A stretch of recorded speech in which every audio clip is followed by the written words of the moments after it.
Опа! Сейчас переведу.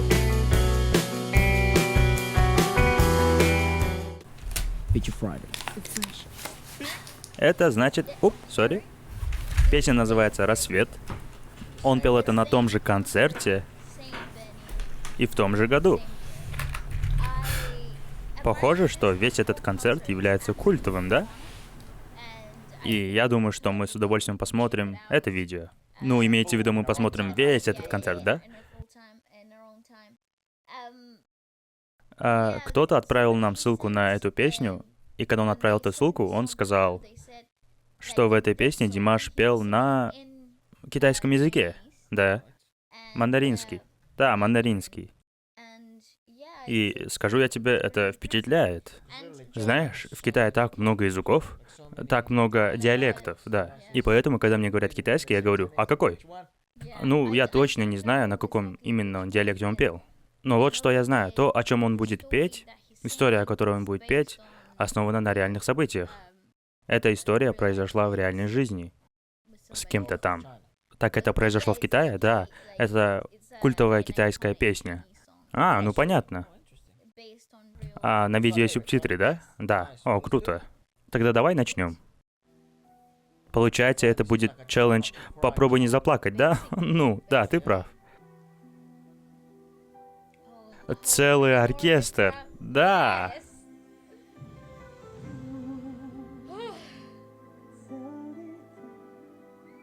Моему сердцу тяжело. Это же специальный выпуск с Димашем. Да, ты должен быть сильным.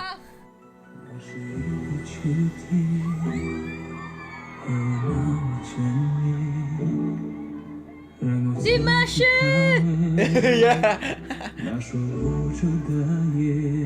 She seems comfortable speaking it.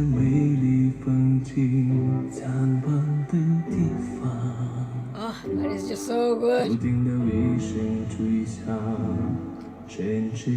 No teleprompter, no nothing. Nothing, nothing, just going in. Они говорят, Space for the final time. нету никаких, как сказать,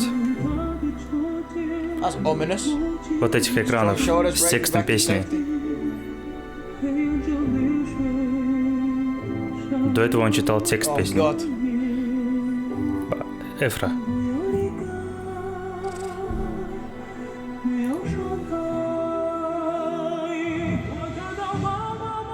Oh Jesus. Текст песни так брутален.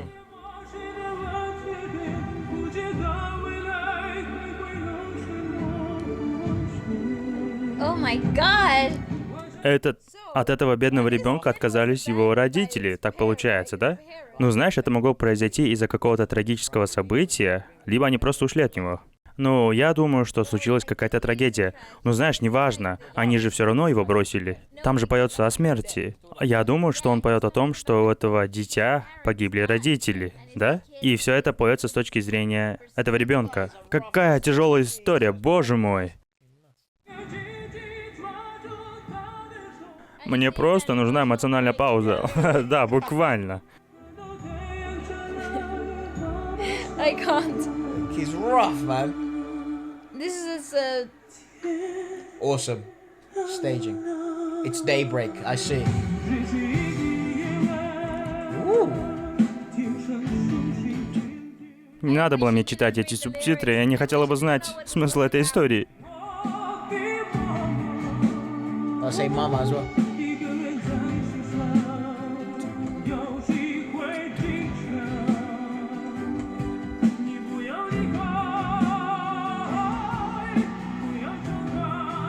That's tough lyric, man.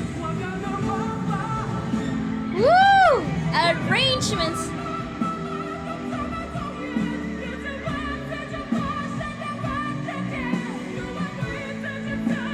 Wow. It's forgotten. У меня мурашки по всей коже.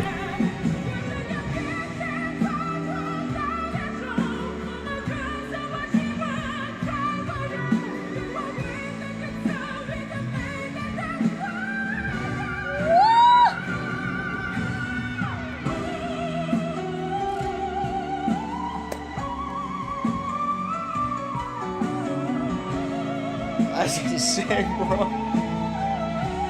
What the hell? Это безумие, бро. I love that drop.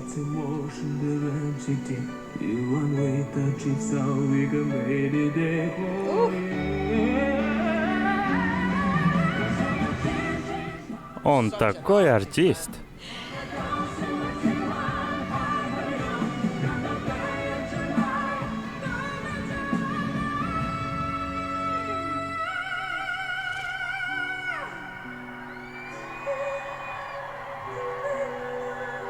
Woo! Woo! Woo! Woo! That's awesome.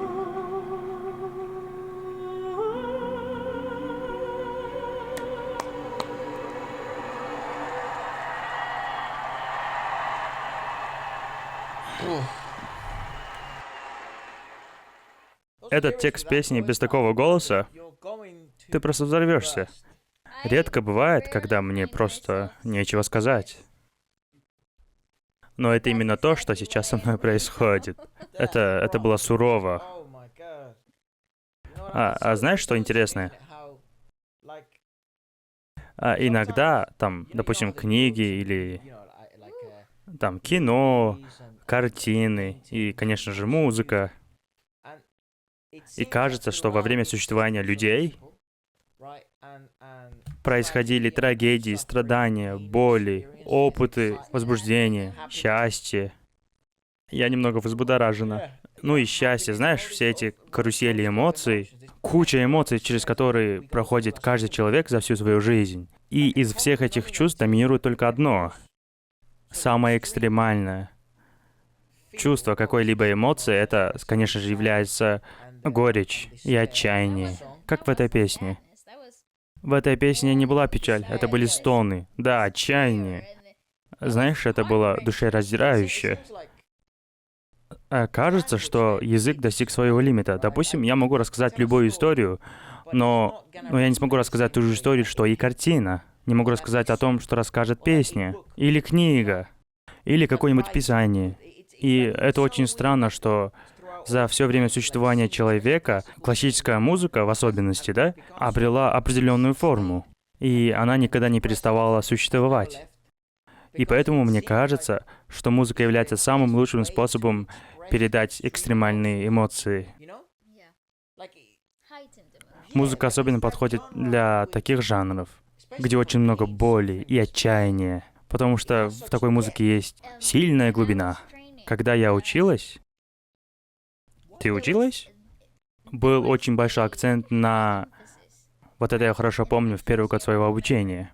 Учителя по актерскому мастерству всегда говорили мне и делали акцент на том, что очень важно знать о возвышенных эмоциях.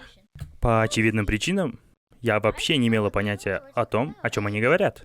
Что вы подразумеваете под словом «возвышенные чувства», эмоции, а? И эта песня и есть, о чем они говорили. Эти чувства выходят за пределы физической востребованности в коммуникациях, в общении. Оно выходит за пределы языка. Это чувство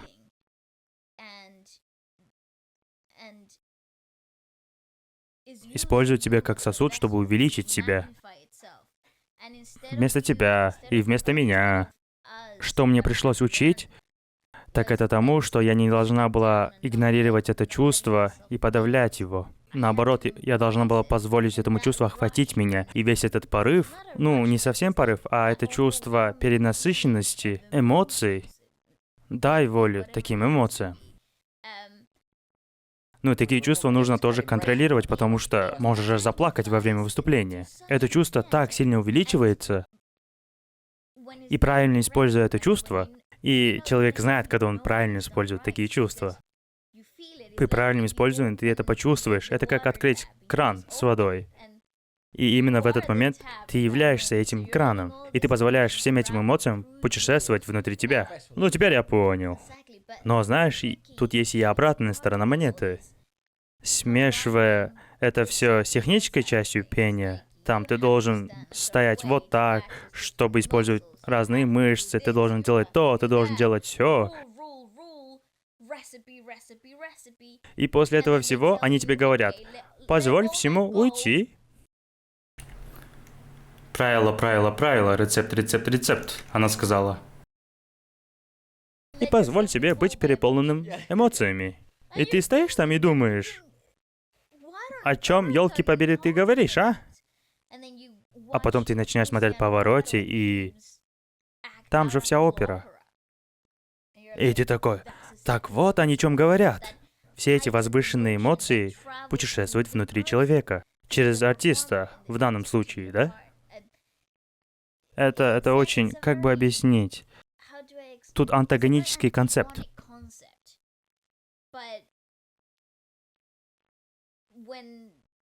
Когда все это начинает работать вместе, такое нельзя сломать.